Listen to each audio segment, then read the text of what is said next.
Are you uncomfortable yet? No. Silence is awkward, right? I was telling the team before when we were talking about, what we're going to be talking about tonight, that when I go to a sporting event or to anything where there's a moment of silence, moments are great. Minute of silence, it's another story. It seems like there's, across the crowd, it's always uncomfortable on some level, right? Like there's the minute of silence, and you're like, this is good, 10 seconds in. And you know it's only a minute, but around the 10-second mark, there's always the no one has to cough. It's just this uncomfortable feeling that we have with being silent. And that was a little weird because you weren't expecting it, but just this whole silence, separation, solitude, being alone, it's this thing that we're naturally uncomfortable with. And I think that we can associate silence with being alone and solitude, and it's often associated with loneliness, right? And if we look at the last couple of years here, would you have ever imagined that you would become so comfortable with isolation? That you would become so comfortable, maybe you don't like it, but they would just kind of become normalized to isolation, to solitude, to being by yourself, to being in silence, to having nobody else around that you normally would. I know for me, this is something that I've encountered and I've figured out in my life. I've had my fair share of that as well. And it's hard for me because I am 100% an extrovert. I love people. Like, I'm telling you, I love people. It's how I live my life. Like, before COVID hit, it would be 8 or 9 p.m., and if I'm still at home, I'm like, something is wrong. This isn't how life is meant to be lived. I've wasted my night. I can't just sit here and watch reruns of The Office or other shows like that. I need to see people. My wife, on the other hand, total introvert. Could sit home and watch The Office every single night for the rest of her life and feel like she had a fulfilling life. That ain't me, man. That isn't how I live my life. I need people. I'd be 9 o'clock, I'm texting people, hey, who wants to go for wings? Everyone's like, I'm going to bed. I'm like, get out of bed. We're going for wings. That was my life. My job was, I was a leadership development coach, so I was meeting people all day, coffee shop to coffee shop around town. I would go out with my friends at night. We'd see each other all the time. We would text. Texting was just a way to communicate where we were going that night. And then COVID hit, and it was illegal and dangerous to do any of those things. I went from multiple connection points per day and every night, probably 5 or 6 out of 7 nights out, or at least like just during the day with friends, and all of a sudden, it all went away. And some of the introverts in the room are kind of like, it really wasn't that bad, Jeff. Like I could just stay home. I didn't have to go to any parties. But I think even those people hit a point where they're like, man, you know what? I've had enough of this. Like, I need people. So fast forward a couple of years here, where we've kind of been forced indoctrinated by isolation because of the circumstances around us. And I'm a different person. I'm not going to lie to you. I thought I would never get used to this. And on some level, I still hate it. I want people to be around me all the time. I still want to go out with friends. I want to go for wings. I still love seeing people. That's why I still love the project so much when I come here and I see people. I get to talk to people. It's an oasis in a very dry desert of social interaction in my life. But I'm different than I used to be because the last couple of years, like, I've spent so much time alone, and I'm not here to complain, but it's a fact. My wife is a 911 dispatcher, so she works shift work, so there's nights by myself where I can't go out with anybody else, and I just got well acquainted with my TV, with YouTube, with reading, with kind of doing things that introverts are like, Jeff, that's what I've been doing for my whole life. It's great, but it's not how I've been. But I'll tell you what, when it came to this summer, when everything was more or less wide open, and I remember in June being like, it's going to be open. I'm going to be everywhere at once. I'm just going to go out just for no reason. We're just going to be living the life. It's going to be a party in the streets, fireworks every night. And for the first day, I think I went to West Edmonton Mall without a mask because I was like, I can do this. And I was like, this is weird, man, right? And it was fun. But after that, I actually found myself at like 8 o'clock at night. I could call some friends, or I could just watch YouTube. Or I could do the same things I've been doing in the lockdown phase of life. And suddenly I just kind of realized after the fact, I'm like, I didn't do anything I thought I was going to do. My mind has changed. Who I am has changed. My ability to, what I want out of life, what I want out of a given day, whether I'm not less social, but I'm not expecting it. And it's changed me, and it kind of freaks me out. Maybe it's not a bad thing, but one thing that I have encountered more than I ever thought in my life is that I've become accustomed to loneliness. Not that my whole life for the last 2 years and that every element has been depressing or depressed, but the fact is that I probably felt lonely, as most of us have, over the last 2 years more than at any other time in my life. So let me ask you a question that may be dumb. Have you ever felt lonely? And let me ask you maybe a better question is, how often do you feel lonely? How often do you feel lonely? Because there's a recent study saying that Generation Z, however you want to say it, young adults, your age, the people in this room, that they are primarily, over 54% of polled Gen Z young adults claim that they are regularly feeling depressed, lonely, and sad. And all that is based around their lack of connection and loneliness. And a lot of this was a problem before COVID, but it's just been boosted off, just exemplified by the COVID pandemic and situation. And that's really concerning, and it's sad because we're all experiencing that on some level, and often we don't have the tools or we don't know how to manage those things as well.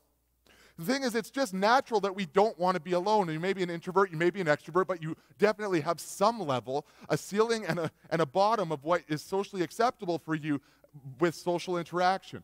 But the fact is, you need people. From the moment you're born, babies don't like being left alone. They kind of freak out. They're uncomfortable and scared with abandonment or being just left alone for an extended period of time. Then you kind of go to elementary school, and part of the pursuit of happiness in elementary school and success there is, of course, learning your ABCs and your 1, 2, 3s, but beyond that, it's really having friends. And if you don't have friends, if you're not socially popular, that's a major issue for a lot of people. Then you go into your teenage years, the friend thing is a big deal, but then you bring into dating. We want to find somebody to date. We want to find somebody to make us feel wanted. We want that interaction, and it continues to go where you're looking for a partner, a spouse. A lot of people want to have kids. It's a big part of the human engagement, the human experience, and it's all around community with people. A lot of this is family, but it's about being with people. On holidays, we gather with friends and family, and if we can't do that, it really feels like the traditions are empty. Don't believe me? Remember last year? I remember sitting on Christmas Eve and Christmas Day with the decorations in our house, looking at the Christmas wreath, and it's like, man, these really don't have a lot of value when I'm legally not allowed to see my family and my friends. And we felt that. Without people, traditions fall flat. And there's this key connection with us and community. In fact, loneliness is such a big issue. There's increasing evidence that being lonely is bad for not just your psychological health, but also your physical health. People who are lonely will get sick more, and this is increasingly an issue with the elderly population. So the logical thing would be to say this, right? Say all being alone is bad. You don't want to be alone. Let's never be alone. If you're ever alone, let's avoid it at all costs. It's bad for my mental health. It's bad for my spiritual health. It's bad for my physical health. So I should do whatever I can to numb the sadness, to distract myself. If I do have to be alone, I should avoid feeling it at all costs. I should just hit TikTok as hard as I can, always have something scrolling back and forth, never stopping, always having something in the background, playing video games, play Call of Duty till 4 a.m. Not that I've ever done that. But just play it forever and ever because it will just fill the void of time. Then you don't have to feel the feelings that you feel. You don't have to do anything or experience the sadness that you have. And just maybe text people nonstop. Have a TV show on in the background just because you don't want to be alone with your thoughts. Right? Is that healthy? I don't think so. Let's fill our mind with bad things. Let's hit substance abuse. Let's numb the pain of loneliness when we're alone. But that's not the way that we're meant to experience being alone. It doesn't have to be that way, and it's not healthy to go that direction, obviously. You can pick up the satire and sarcasm in my voice. This month, we're talking through a series of habits and disciplines that you can add to your life that will greatly develop and strengthen your relationship with God in the pursuit of a Jesus-based life, these things, if you add, and I was saying this to my team this week, if you added just like one little bit, I encourage you to go all in on these disciplines and these habits. But if you even just added a little bit to your life of each of the things we're talking about this month, I promise you, your life will be better. Yeah, primarily your spiritual life will be better. Your connection to Jesus is going to be way better. But like we mentioned, everything is holistic. Everything comes together. If you add these things to your life, your spiritual life will be better, your mental health will be better, and of course, because of that, your physical health will also be impacted by it. This is the disciplines. These are some lost virtues that are so valuable, that are easy when you think about them. You're like, yeah, those are good, but to actually make them habitual, to make them a habit in your life, a discipline, takes some work. But let me tell you, what we're about to talk about is so valuable. Ironically, the first topic being solitude and silence. Now, we're all uncomfortable with that on some level. We experienced that when the lights came up and no one knew what was happening, right? It's just quiet, it's uncomfortable, it's awkward. And when I looked up actually the verse or the name of solitude in the dictionary, it said this: it's isolated. It's the state of situation of being alone. And the word associations with that are isolated, loneliness, and secluded. Anyone want to sign up for that? I feel like we've had enough of that at this point. It doesn't sound like something that's good. So Jeff, why would I want to engage in solitude? Why would I embrace silence? Are you a moron? Are you not hearing what you just spent the last 6-7 minutes talking about? Are you aware that I've been through all of this to a point where I never want to do it again? I've been depressed, lonely, I've been by myself, it's been government mandated, it's been a chaos I can't escape. You want me to look for more of that. What is your problem? Hear me out. What if not all being alone is bad? What if being alone doesn't have to mean you're lonely? Is all being alone being lonely? Can it be? And I would agree, loneliness is bad, but being alone can be different, and it should be different. In fact, time alone purposely, with a purpose behind it, is incredibly helpful, and it's something that will change your life. A habit of doing this well will make you a stronger Christian, will make you a healthier person. And I'm not just saying that because it's something that I've done, because I'll be honest with you, like I mentioned, I don't really like this stuff. This is a struggle for me, and I have to be disciplined in it to make it happen. It's something I have to put work into. But in the times when I do manage to make it a habit, it's something that's so life-giving that I should continue to try to do it as much as I can, and it's worth doing. And it's not just because of my opinions, but it's actually because we see that Jesus reflected these patterns and these habits. So what am I talking about? Let's catch up with Jesus in a document in the second half of the Bible called the New Testament. It's the book of Luke, and we find him in chapter 15. It says in verse 12, while Jesus was in one of the towns, a man came along who was covered with leprosy. When he saw Jesus, he fell with his face to the ground and begged him, Lord, if you're willing, you can make me clean. Jesus reached out his hand and touched the man. I am willing, he said, be clean. And immediately the leprosy left him, so he was healed. Then Jesus ordered him, don't tell anyone, but go show yourself to the priests and offer the sacrifices that Moses commanded for your cleansing as a testimony to them. And let's zoom in on this part. In verse 15, it says, yet the news about him spread all the more, so that crowds of people came to hear him and be healed of their sickness. But Jesus withdrew to lonely places. But Jesus often withdrew to lonely places. Lonely places. Jesus had just finished healing this man. The crowds, his celebrity is growing. People want to follow him. Like, the word is spreading. You got to come see this guy. He's healing people. He's changing lives. You got to come see Jesus. And as he becomes more popular, what does he do? He doesn't try to boost up his social media. He doesn't try to engage his influence higher. He actually withdraws away. And it says, often withdrew to lonely places. So did he seek out sadness and depression and isolation? No. Sometimes we need to look at multiple translations when we read the Bible to kind of get a different perspective on what's happening. We've talked about a couple weeks ago on how to read the Bible. One of the tips that we gave was to have a couple different translations and read the verse through those translations. Not that they're different Bibles or different messages, they've just been translated through different times and different cultures to just be able to give a different angle on the same message. And so this was the NIV, or the New International Version, that we just read, often withdrew to lonely places. But then if you go into the NLT version, it says he entered into the wilderness regularly. Now, I don't think he was just always going off into the forest. That wasn't necessarily his regular pattern, was to just go camping all the time, although maybe that was something he may have done occasionally. I do go camping, and I do find when I'm out in the woods that that's one of the best times I can connect with God. And we find also in the Message version that it references out-of-the-way places. So we're talking about places that are lonely, places that are out of the way, and places that are like the wilderness. Basically, we're talking about Jesus going to places away from the noise, distant from normal, distant from the regular patterns of his life, and distant from the distractions that existed around him. This wasn't just something he did once in one moment of chaos, or one time when all these fans were coming around, all these followers wanted to hear from Jesus. Not like he's like, I need a break. I'm just going to go on a little sabbatical off to the trees and deal with that for a little while, have a little camp out, and just rest for a bit. This was a regular pattern. And whenever we read the Bible and we see regular patterns in what Jesus did in his life, we can assume that those are probably good things for us to do. He is the example. We need to follow his lead. So what were the different things that Jesus did? What are the different times? There's actually, you can kind of pinpoint several different situations that Jesus regularly went into the wilderness, into like distant places, that he went off into solitude to be quiet by himself, to hear from God, and to refocus himself. First one is to prepare for a major task.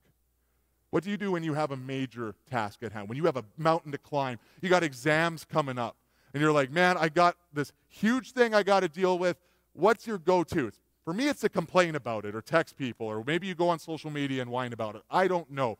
But the first thing I do is not usually go off to be by myself and listen and talk to God. But after Jesus was baptized, he spent 40 days in the desert, in the wilderness, and he was tempted by Satan to sin. And he went through that time, came out, didn't sin. And on the other end of this experience, he started his public ministry. He started actually doing all the things that we've read about. Before the biggest task, the thing he came to earth to do, his first thing to do wasn't to hype himself up. It wasn't to go and like get ideas from all of his friends. It wasn't to go and like do whatever. He didn't go through all these different things that we would do. His first thing to do is the opposite of my natural instinct, and it was to go off and be by himself and to talk to God. Spend time in the distant from his regular pattern of life. A second time he does this is to recharge after hard work. And Jesus actually mandated this in a sense. He sent out in Mark 6:30-32, it talks about how he sent out his 12 disciples, and he sent them to do a bunch of work and a bunch of ministry. And when they came back, he encouraged them to go separate from the people that were following them, take some time and to rest. Take some time and intentionally rest. Third thing is to work through grief. He would often take time when he was stressed, when he was feeling grieved. His cousin, John the Baptist, was murdered, had his head cut off. And as word came to Jesus about this, we can find this in Matthew 14, 1-13.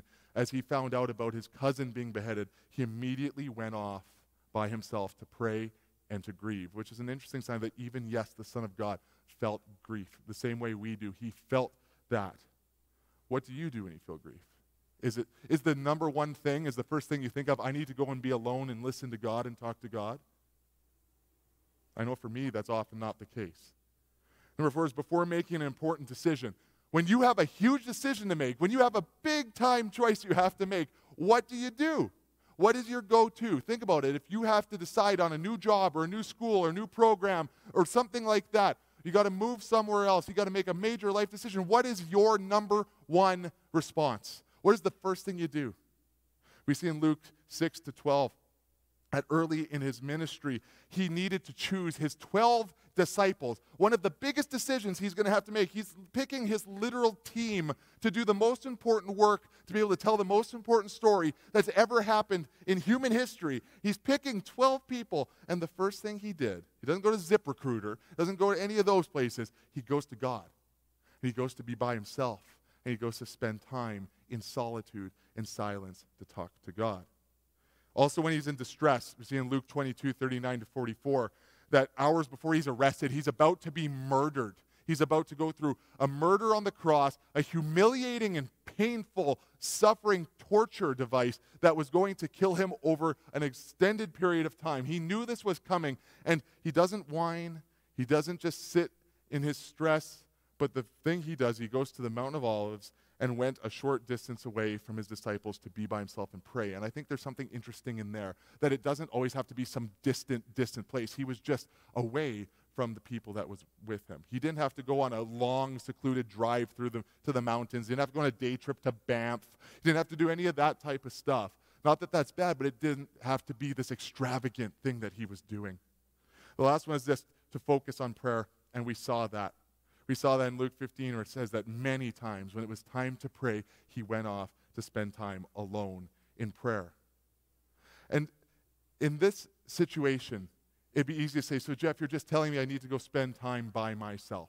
I need to just go sit in silence and sit there, and everything will be fine, and I'll be closer to God. Well, it doesn't quite work that way. It wasn't just the act of being alone. It wasn't just the act of seclusion or silence that was the value that he was seeking, or that he calls for us today. It's the fact that the intentional step, he did these things with a purpose to recenter, to refocus, and to recalibrate his life.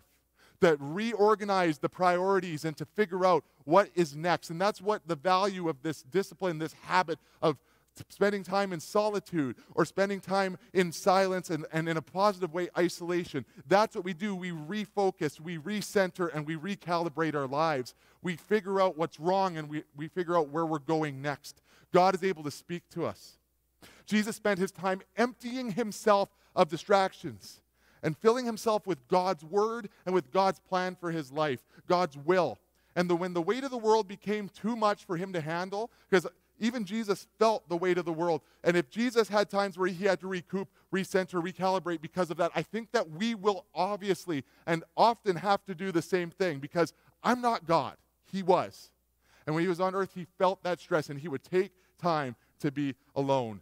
He found rest when he was tired. He found wisdom when he was frustrated. And he found hope when he was hopeless. Sound like something that you could use a little more of? A little more hope in your life? A little more rest? A little less frustration, a little less pain in your life and loneliness? These are the steps that will improve our walk with God and improve our lives. Because solitude is this. Solitude is a surefire way to realign ourselves with the heart of God and the will of God in our lives. You're feeling like you're just kind of floating through life, you don't have any direction, you might need to spend some time alone with God. Not just to be quiet with nothing else, but to actually seek God and seek his will for your life. That is what's going to bring peace to your unpeaceful situations. It's going to bring hope to hopeless situations. I'm telling you, this is the answer for a lot of your problems in life. But for me, like I said, I struggle with this. And I'll do anything I can to avoid silence or time alone. And in our culture, it's the opposite of what we do too. Like when I'm faced with time alone or silence, I'll find ways to escape that silence. And I reference that when there's silence, we'll cough or laugh, or we'll just try to make up something that we can do to just break that awkwardness. The piercing sound of silence, we hate it so much. We don't want to be alone. We don't want to be in that space. I know for myself, often if I'm in this silence, if my wife's at work on a night shift, I'm just sitting in the room by myself in our living room, I'll even start talking to myself. And before you're like, Jeff, you're clearly a crazy person, it's not like I'm actually having a conversation back and forth. Well, I'll just start saying things or pointing out things or doing commentary on my life. It's just this uncomfortableness that I have with it. And I think that that's what we do too. We want to fill up the noise in our life. We want to add noise. We want to add distractions from that silence. We are scared to be alone with our own thoughts, with ourselves. And maybe that is one of the things that is so uncomfortable about the last 2 years, is that not only do we have to be alone and away from other people, but we have to spend an unbelievable amount of time with ourselves.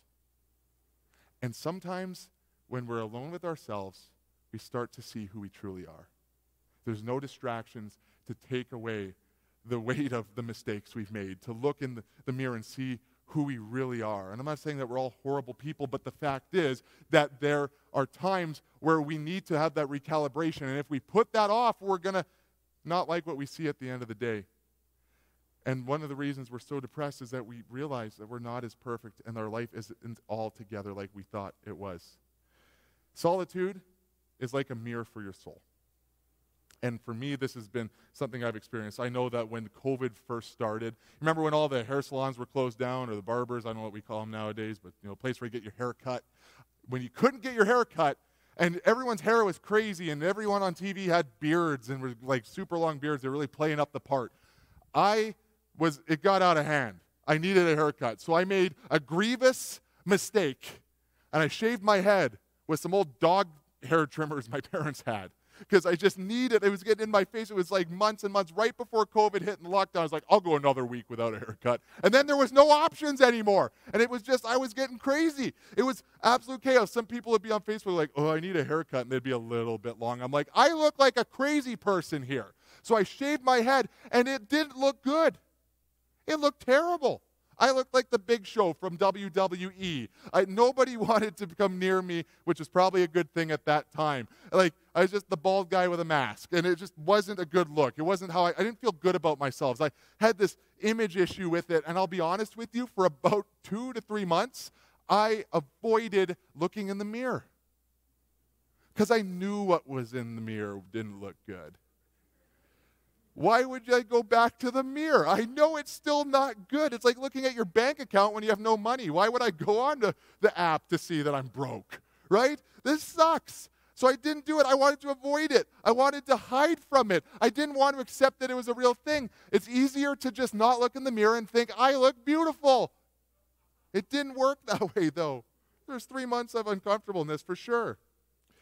It wasn't fun. And that's the reality for us in a lot of ways. We want to ignore the bad parts of our lives, and we don't want to have to face that mirror image of ourselves.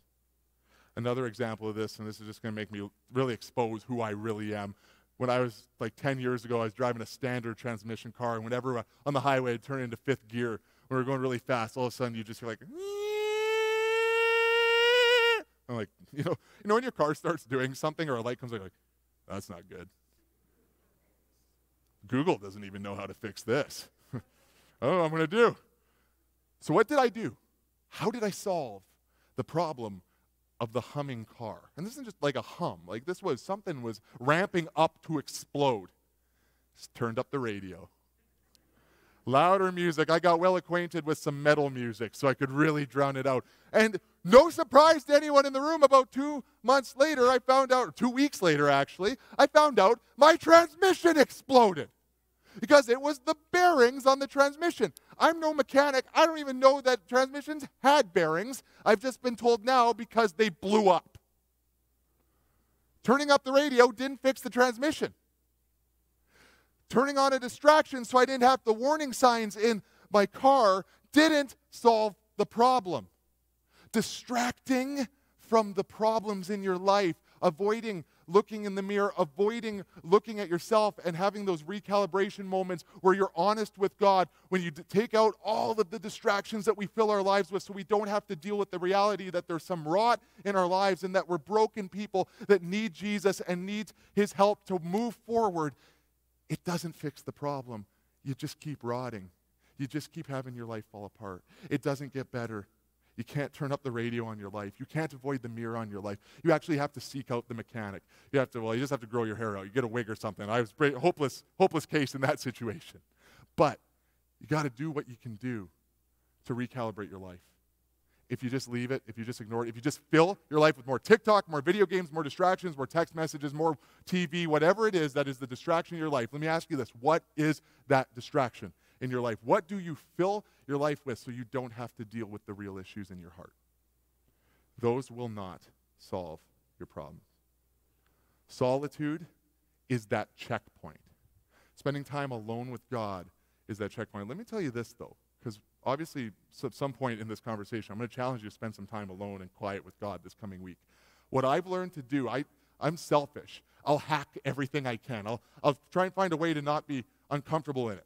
If I go and spend time where I'm literally quiet with God, I'll find ways to kind of fill that space. Praying can be hiding from your solitude with God. Instead of listening to God, there's times to pray and there's times to listen.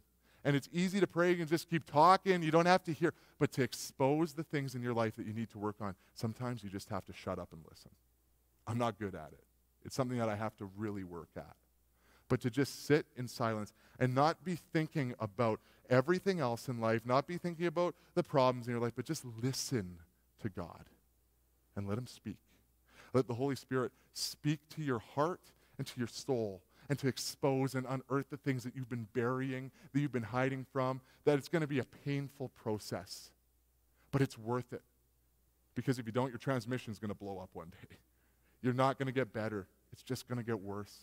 And they will start to manifest in other areas of your life, your relationships with friends, with families, with your spouse, with your kids down the road, in your job, in your workplace, at school. It will start to manifest in other ways. We need to calibrate, refocus, and check ourselves as often as we can and intentionally. So solitude is good. Being alone isn't always loneliness. You can gain wisdom, gain perspective, gain alignment with God. And that's really what it comes down to. The more aligned we are with Jesus, the more we're going to have joy in our lives, the more effective we're going to be in reaching our community for Jesus, in being charitable and loving to our neighbor and impacting our entire society for the better in the name of Jesus. We will be better Christians, better citizens, better human beings because we are more aligned with Jesus. We follow his example. And his example was to spend time going off and being quiet and listening and getting a new direction from God and to refocus on where he needs to go. At all these different points we talked about. So is that something that you could do? Is that something you could do starting tomorrow, starting tonight, this week? Something that is practical and useful. You're maybe thinking, Jeff, okay, I could go be quiet for a bit, but what are some actual practical tips? How can I do that this week? Well, let me give you a couple. First is this: I want you to find opportunities for the little solitudes in life, for those little moments where you can actually fit this in. I get it. Life is busy. We got to hustle. We got to work. We got to make money. We got to graduate. We got to do all these different things. And it's always hard to fit time in. I get that. So find the moments you can. When you're driving, don't listen to that podcast that you're not really listening to. Don't put on that song that you've been listening to since junior high. Don't listen to music just to have those distractions. Turn off the radio when you're driving and just listen as you drive. It's not perfect. It's not the best way, but listen to God. And yeah, it's not like there's a rule that you can't pray, but spend time with God. There are little moments, little solitudes. There are hacks that you can fit into your life where you can have those moments with God. Take those opportunities. It doesn't have to just be in your car. It could be the commute to work. It could be as you're waiting in a waiting room, if you're at the doctor or something like that. Any time where you can fit in a little bit of time just listening to God. Be intentional and find the time to do it. Second is this. It's a little harder if you're living with your parents. It's find a way to create space in your home. Now, I'm not telling you to go and renovate your house. You know, your dad comes down the stairs and you've taken out a wall with a sledgehammer. What are you doing? Well, God told me to. Maybe an uncomfortable conversation at dinner later. But I'm saying create a space that is sacred to you. And I don't mean that in like some religious way. I mean sacred in the place that this is the place where I go to meet God. And some people say that's like their closet. Let's go pray and read their Bible in there. A place that is out of the way from the regular patterns of life. It might just be your room. It might be a space in your house that you have. If you live on your own, you can kind of have a little bit more freedom to do with that. But I'd encourage you, find a space where you can go, where your PlayStation 5 and all those things are not there to distract you. And just, this is the space that is committed to me spending time with God. Take a chance this week. Start building that space. The next is to just, really important, this one's the hardest one, turn off the technology.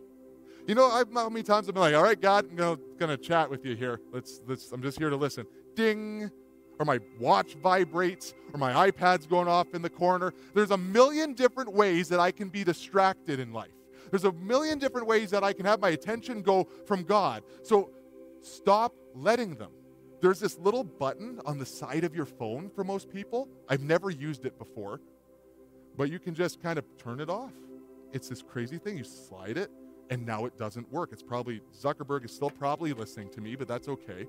You can actually turn it off and not have the notifications come through. Turn it off. It's uncomfortable. You don't need it.